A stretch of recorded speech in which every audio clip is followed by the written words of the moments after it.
નમસ્કાર ખેડૂત મિત્રો, હું છું ભરતસિંહ સાવડા અને આપ જોઈ રહ્યા છો ભરતસિંહ સાવડા ખોડલ ફાર્મ.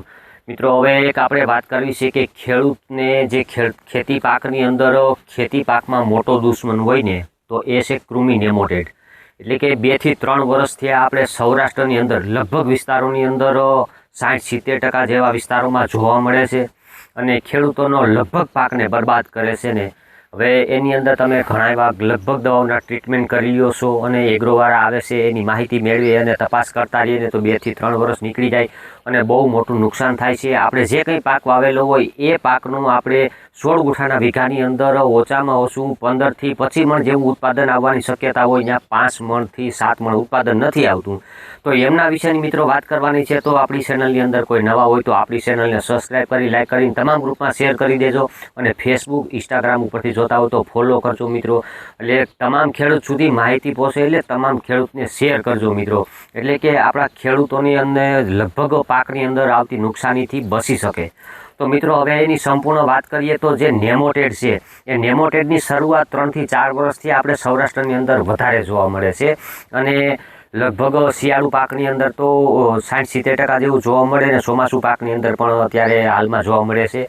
તો ખેડૂત મિત્રો, એને ઓળખવો કઈ રીતે, તો એને ઓળખવા વિશેની વાત કરીએ તો મિત્રો, લગભગ ખેડૂતો પાસે અત્યારે માઇક્રો લેન્સવાળા ફોન તો હોય જ છે, એન્ડ્રોઈડ ફોન હોય છે.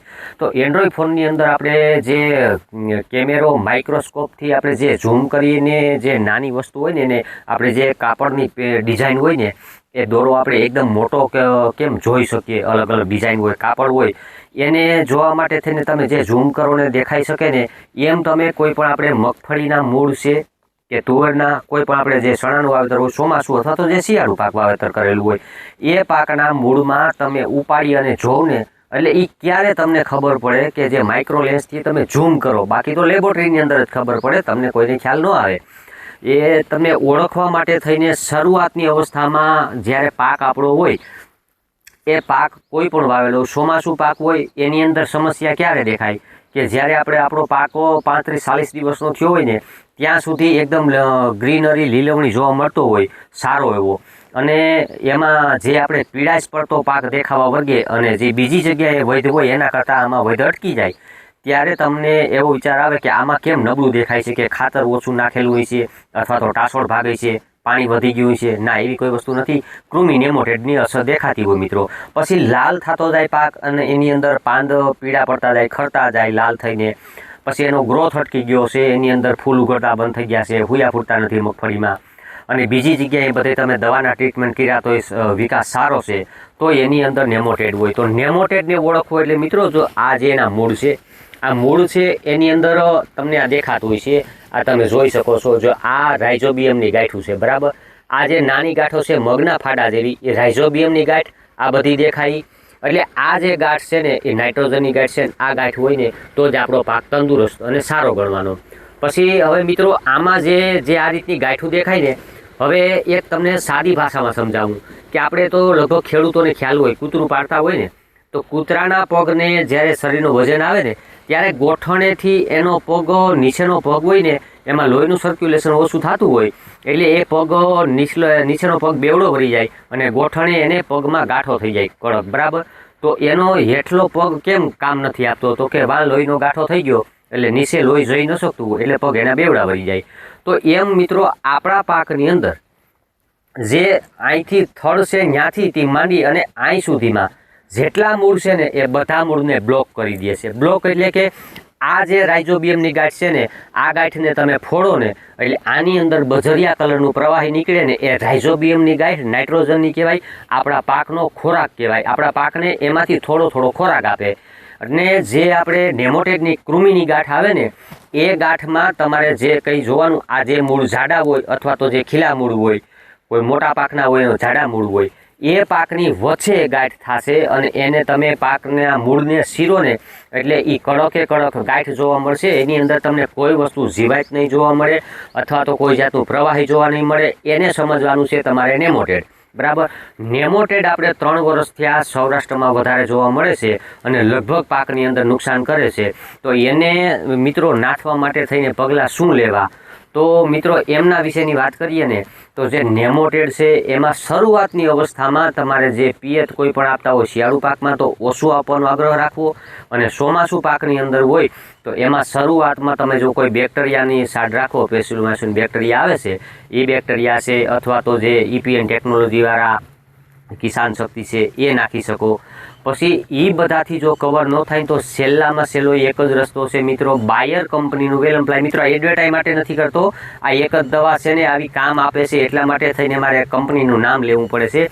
બાયર કંપનીનું વેલમ્પ્લાય છે, 7-8 હજારનું લીટર આવે છે, અને એ દવા તમારે જે પિયત સાથે આપી હોય તો આપી શકો, અથવા તો કોઈ પણ આપણો પાક વાવેલો હોય ને એમાં તમે પંપની નોઝલ ફુવારો છોડાવી અને ડ્રેન્ચિંગ કરીને આપો ને તો એ એક જ 90 દિવસ સુધી કામ આપી શકે છે. બાકી એમાં બીજી કોઈ દવા કામ નથી આપતી મિત્રો.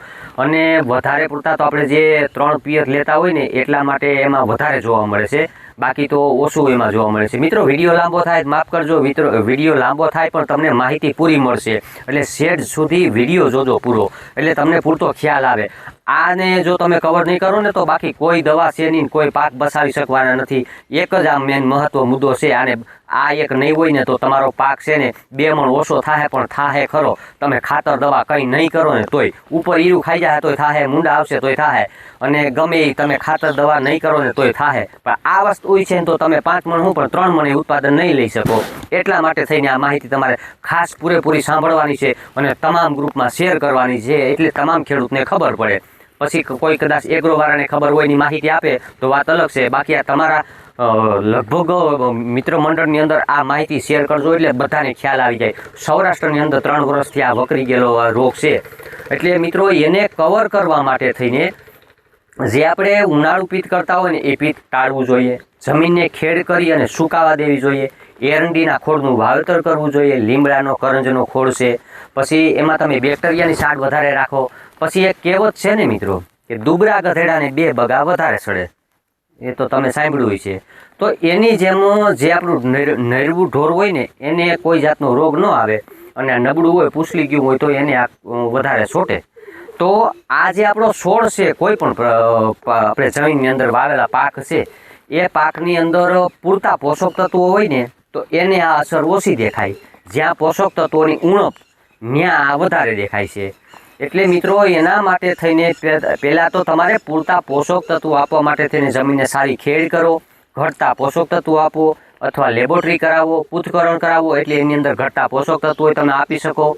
હવે મિત્રો એમના વિશેની વાત કરું ને તો એ સારો પાક આપણે ગણવો હોય તો કઈ રીતના ગણી શકાય. પછી આમાં તમે ઓવરલોડ ખર્ચા કરો ને તો ઉત્પાદન નથી મળતું અને નુકસાનીમાં જાવ છો. હવે એનો એક મુદ્દો હું તમને સમજાવું કે આ અત્યારે 2026ના ચોમાસાની અંદર લગભગ ખેડૂતો દવાઓ ફાલફૂલની દવા છાંટે છે.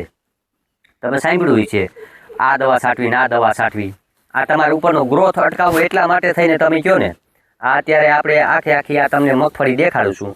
આ 40 દિવસની મગફળી છે, 41 દિવસની. આ મગફળી છે ને 38 નંબર છે, બરાબર. આ 37 કહીએ ને એ મગફળી.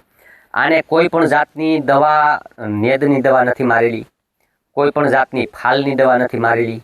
મિત્રો આ તમારી નજર સામે છે, આ તમે જોઈ શકો છો.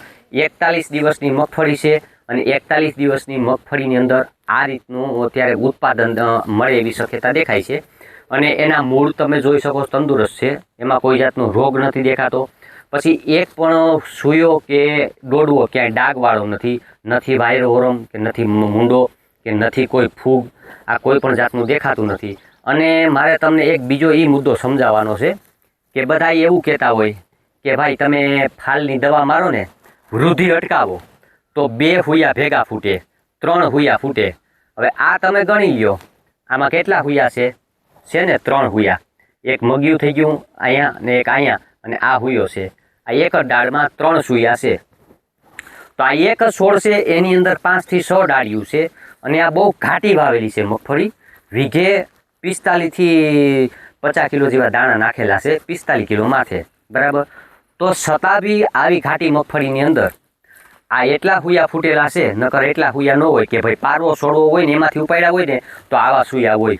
તો એટલી ઘાટકમાં મિત્રો એટલા સુયા જોવા મળતા હોય. તો આ કુદરતી વસ્તુ છે, સૂર્યના કિરણો મળે એટલે એને કોઈ પણ ફાલની દવાની જરૂર નથી પડતી મિત્રો. તો તો આ રીતના છે ને પાકને તંદુરસ્ત રાખો ને ઘટતા પોષક તત્વો આપો। તો હવે મિત્રો આ તમને વચ્ચે વાત એ સારું થઈને કીધી છે કે આ ખરેખર છોડની નરવાઈ હોય ને એટલે આ રીતના દેખાઈ શકે। તો હવે મિત્રો આ મેં જે તમને નેમોટેડ વિશેની જે કંઈ માહિતી આપી ને એ માહિતી તમારે હું એમ કહું કે મગજમાં રાખવાની છે કે કોઈ પણ પાક હોય એ પાકની અંદર મૂળમાં આ જે મૂળ ન હોય, આ સાઈડના મૂળ ન હોય તો એની અંદર અલગ અલગ પ્રકારની જીવાતો એને ખાઈ જતી હોય। નેમોટેડ ને કૃમિ છે ને એ પણ એને નુકસાન કરતી હોય, પછી એનો ખોરાક અટકાવી દે એટલે એનો વિકાસ પણ ન થાય। તો મિત્રો આ રીતના તમે જે કોઈ પણ પાકના મૂળ જો રાઇઝોબિયમની ગાંઠ સારી હોય અને છોડનું મૂળ છે ને પીળાશ પડતું એકદમ સારું દેખાતું હોય ને કાળું અથવા બજરિયા કલરનું દેખાતું હોય તો એની અંદર કોઈ પણ જાતની અસર થઈ હોય એટલે કે એને થોડુંક નબળું પડ્યું હોય અને કાળી ફૂગની કે અસર થતી હોય તો મિત્રો આ રીતના મૂળ સારા હોય ને તો એમાં કોઈ જાતનો રોગ ન હોય। રોગને તમે જાતે ઓળખો, જાતે ડૉક્ટર બનો તો જ તમે ઉત્પાદન લઈ શકશો। નેમોટેડ વિશેના કોઈ પણ પ્રશ્ન હોય મિત્રો તો કોમેન્ટની અંદર મને જણાવજો। તમને હરેક કોમેન્ટની અંદર હું તમને જવાબ આપવાની કોશિશ કરીશ અને તમારા પાકની અંદર ક્યાંય પણ તમને એવી શંકા દેખાતી હોય તો કોઈ પણ જાતનો પાક હોય ઉપાડીને જોઉં તમે રાઇઝોબિયમની ગાંઠ ને નાઇટ્રોજનની ગાંઠમાં તફાવત આ હોય છે મિત્રો। તો ખાસ આ માહિતી તમારે હું એમ કહું કે મગજમાં રાખી અને તમામ પાકની અંદર નિરીક્ષણ કરવાનું છે અને કોઈ પણ જગ્યાએ તમને ક્યાંય પ્રશ્નમાં અટપટું દેખાતું હોય તો તમે મને પૂછજો એટલે તમને ખ્યાલ આવે કે આની અંદર આ રોગ છે બરાબર। અથવા તો કોઈ નજીકના એગ્રો હોય તો એગ્રોવાળા ત્યાં તમે આ છોડ ઉપાડીને લઈ જાઓ તો પણ ખ્યાલ આવી જાય। તો મિત્રો આ રીતના રોગને કંટ્રોલ કરવા માટે થઈને હવે તમારે ખાસ કાળજી લેવાની છે અને મિત્રો તમને માહિતી સારી લાગી હોય તો તમામ ગ્રુપમાં શેર કરજો, આ ભૂલતા નહીં।